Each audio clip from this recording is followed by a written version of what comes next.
Hey, Stuart, I have a question. Yes.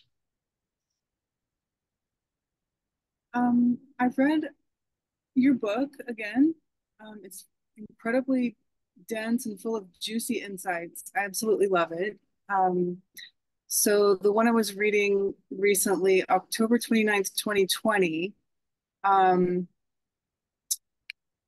it's absolutely beautiful. But my question is, can you speak about opening the heart and can you expand on how this concept applies to tantric practices?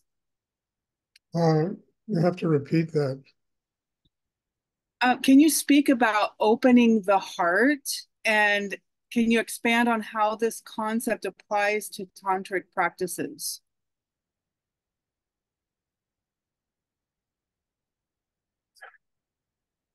God is love.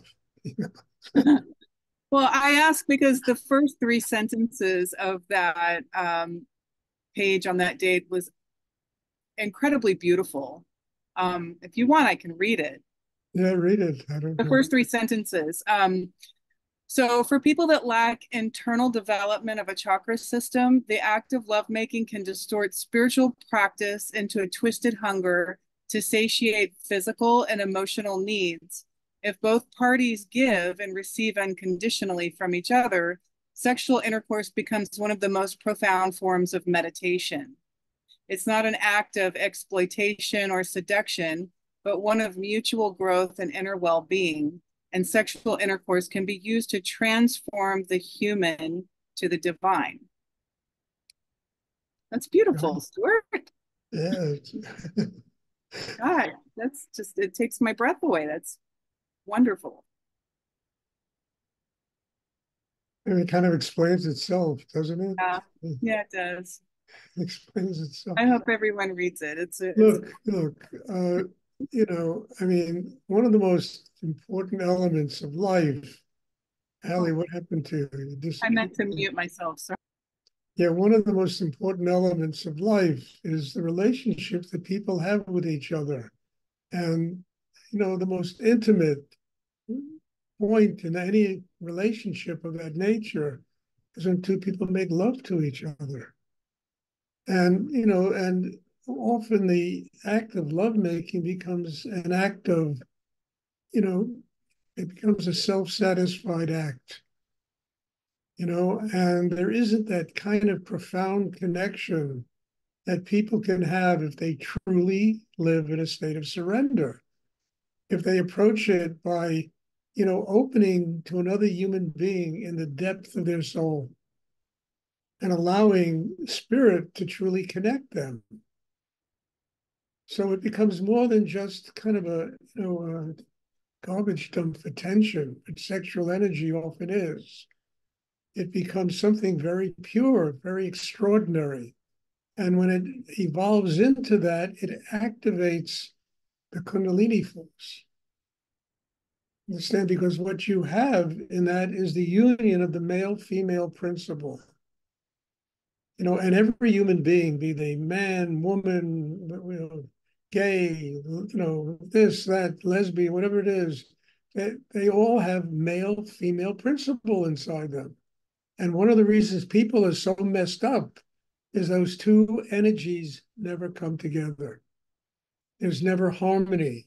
So it manifests with chauvinism and male chauvinism and all this feminine stuff that goes on, and everybody fighting with each other for who's more important, instead of embracing each other and understanding that union is a pathway to God. And when people open that way and they're truly in love with each other, the act of, making love becomes a deeply spiritual act. It becomes one of unconditional giving and unconditional receiving on both partners. But that takes, enormous training. People have to develop a chakra system that's capable of doing this. You understand? It's not something that you read in a book like my book. Okay, sounds great. It's 10 years of work to build your inner life to get to where this becomes a reality. the act of making love is very sacred. And yet, in this world that we live in, it's treated very cheaply.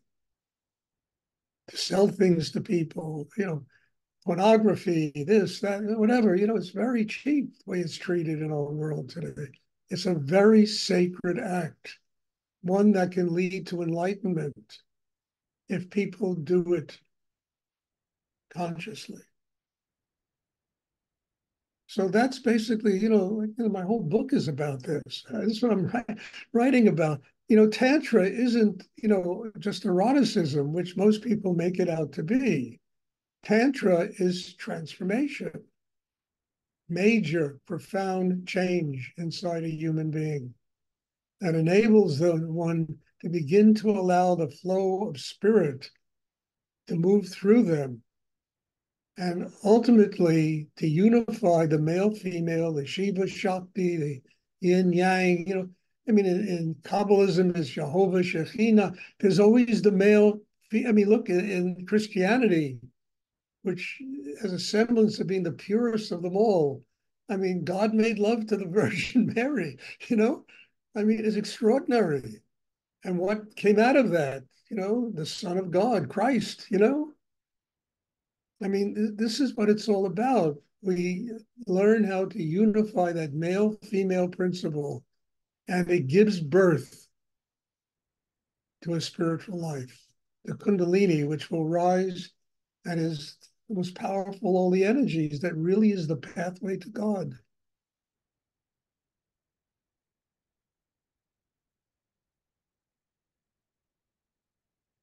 This is not easy stuff. This is stuff that makes a lot of sense, but at the same time, it takes years of inner work to build a life that is capable of doing it, of living with unconditional love, living with that purity of soul that one can share and give and receive from other human beings.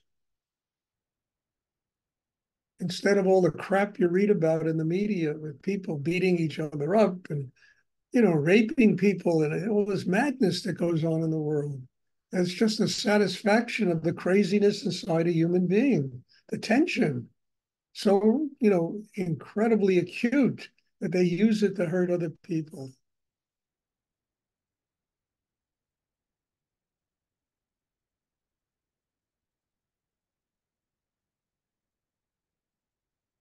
Psychologically, physically, in many ways, it's used that way.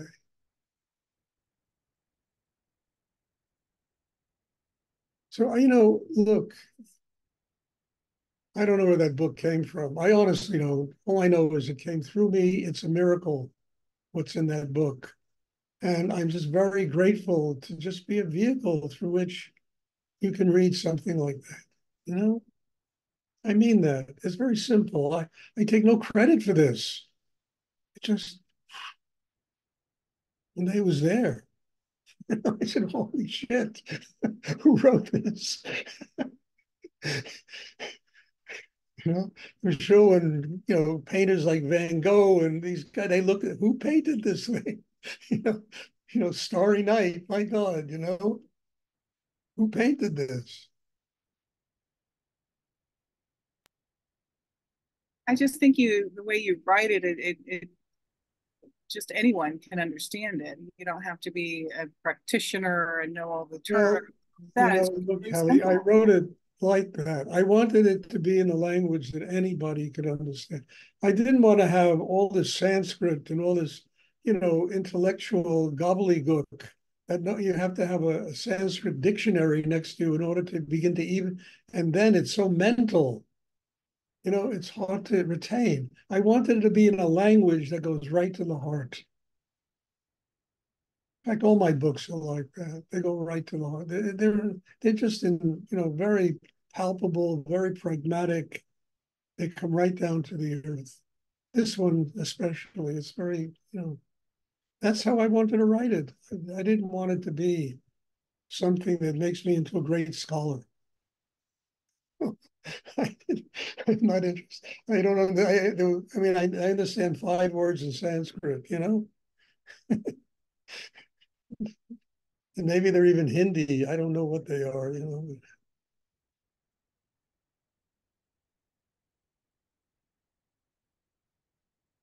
Does anyone else have a question?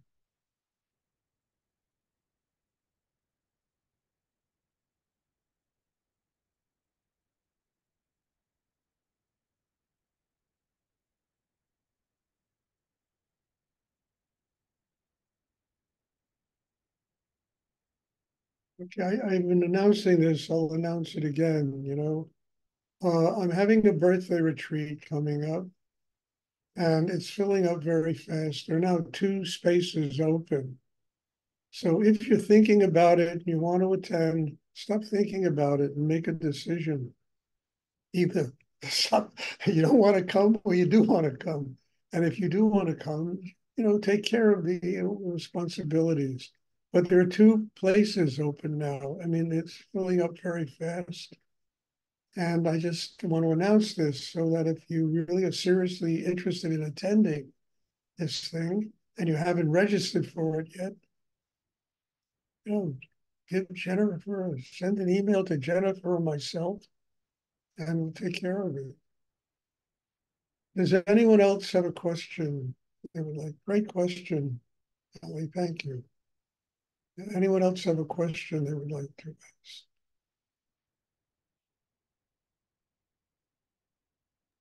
I have another question.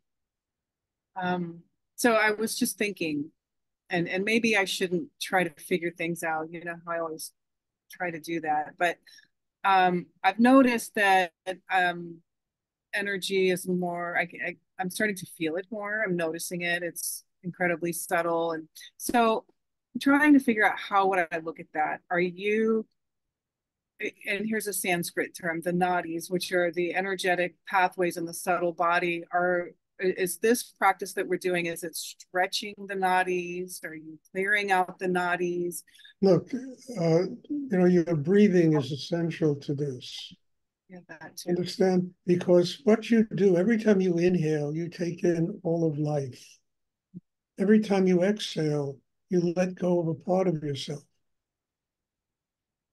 So when the mind is focused below the navel, the mind is quiet, you have gratitude in the heart, you take a breath into the heart, the breath will expand the heart chakra. But if the heart chakra is not open and you try to breathe there, it'll make it even tighter. So gratitude, this extraordinary word that I probably say in every class for the last 50 years, you know, it's the key to getting the heart open. Breathing into the heart, holding it for 10 seconds is the key to expand the chakras. As Rudy used to say to me, you know, chakras are psychic muscles. You know, and when you have physical muscles, you've got to work on them in order to get them stronger. And it's the same thing. You work on them by breathing into the heart chakra, opening. It expands it, strengthens it. Breathing below the navel, it expands it and strengthens it. So all of these aspects of the double breathing exercise, they all work together. Being focused below the navel, that will get the mind quiet. Gratitude will open the heart. Swallowing will relax the throat and let the throat open. You know, and then all that tension that's here will begin to flow down. And it becomes chi, it becomes strength, it becomes real power that enables you to sustain an open heart. So that all works together. And that over time and meditation classes and working on yourself, you develop the chakras. As I go to the gym, you got to go and work out.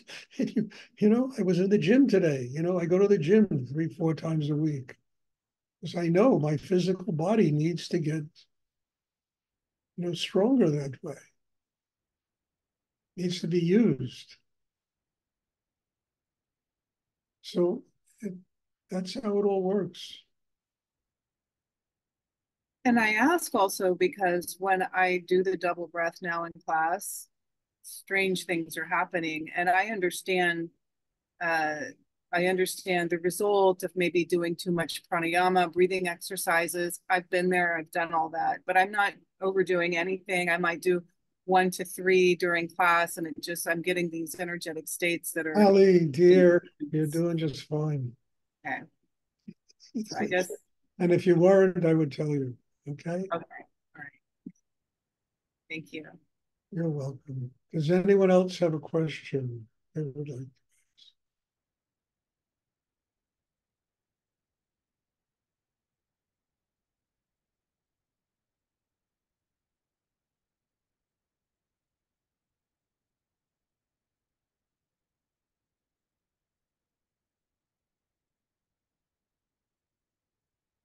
Okay, if there are no more questions, there'll be meditation on Tuesday, on Monday, tomorrow. And I'm looking forward to seeing everybody. Thank you. Thank you, Stuart. Thank you. Thank you so much. Thank you. Okay, I've learned a great deal doing this with you all, and I have a lot of gratitude. So God bless you all, and thank you.